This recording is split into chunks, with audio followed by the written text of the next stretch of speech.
Mr. Speaker, I have today, as Minister with responsibility for housing, the pleasure of tabling the most recent audited financial statements for the Bermuda Housing Trust, the statutory body charged with providing seniors in Bermuda with the most affordable rental accommodation possible. I'm pleased to note for the information of members that the Trust is current in its annual audits and that it is another clean, unqualified audit for the Trust, and further that the audited statements show that the Trust remains in a relatively strong financial position, notwithstanding the challenges it faces. Mr. Speaker, a word about those challenges. Like most organizations in Bermuda, and indeed throughout the world, the Trust had to wrestle with the COVID pandemic and the impact it had on its day-to-day operations. It was at times a struggle for the Trust, as it was for so many other charities in the island. In particular, maintenance of its 5 properties fell behind during this period, and the Trust is now having to play catch-up. This is critical for aging properties which serve as home for close to 200 seniors. Some of these properties date back as much as 50 years, and maintenance can often involve major work to ensure they are brought up to code. This is not inexpensive, and here the Ministry of Public Works continues to assist where it can when called upon by the Trust. Simply put, Mr. Speaker, and as I have said numerous times before in this Honourable House, maintenance costs have been steadily increasing and are not predicted to go down anytime soon. Meanwhile, the Trust continues to stick with its long-standing policy of not raising rents on sitting tenants, which remains a source of comfort and reassurance to their senior residents in the times of ever-increasing costs. Mr. Speaker, the Bermuda Housing Trust is for seniors who are capable of independent living, i.e. capable of living on their own. All residents typically go in with that capability. However, we all understand and appreciate that aging over time brings challenges which makes living independently difficult. We endeavor to work with our seniors and their families to come up with a solution that meets their needs.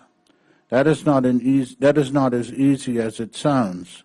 The Trust understands and appreciates that seniors want to maintain their independence and dignity to the end. Generally, we also find that they do not want to be a burden to their families, and if they can, want to avoid ending up in a rest home. In any event, with respect to the latter, there are limited spaces which present yet another problem for seniors, their families, and government. Secondly, Mr. Speaker, members will see that the Trust remains committed to paying off a substantial loan, a $12.5 million loan that was taken out in 2006 with HSBC to construct the Dr. Camp Park in Southampton, 5 blocks totaling approximately 100 units. The audited statements show that this loan now stands at just under $4 million, which is good news, the terms of which require that it be renegotiated this year. The Trust's hope is that the HSBC Bank will do its charitable best to continue to extend favorable terms. Mr. Speaker, I'm aware, too, that the COVID experience was also a learning experience for the Trust, again, as it was for so many other organizations in Bermuda. It highlighted some of the deficiencies to what is essentially a volunteer charitable organization, running as it is with but one full-time employee and a couple of part-timers.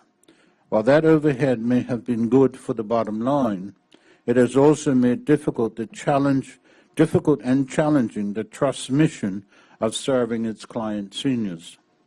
The Trust responded by re-examining its organization and its operations, all with a view to minimizing, if not eliminating, its weaknesses and maximizing its strengths.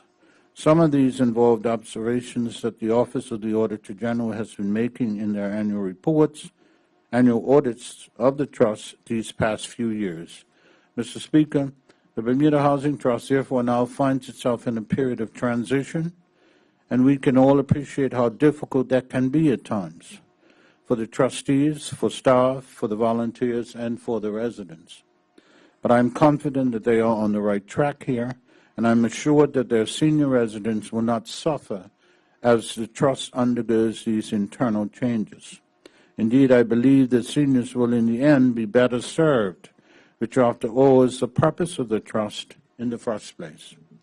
Mr. Speaker and honourable members, what is noteworthy is that the work is overseen and sometimes done by trustees who are essentially volunteers, who give of their time freely and for the small stipend they are paid for meetings. The demand on their time also increases as the demand for higher standards increase for better internal governance. I want to thank those who continue to serve. It is most welcomed and appreciated. Here I should like to thank two members in particular who stepped down this past year, one of whom is our colleague here in the House and in Cabinet, the Honourable Vance Campbell, JPMP, who, upon appointment as a minister, retired after nearly 15 years of service to the Trust and who had been serving as Deputy Chair. I'm informed that his contributions and his talents, especially in the area of maintenance, are sorely missed. The other is Mrs. Scott Stewart, who stepped down after close to 10 years of service.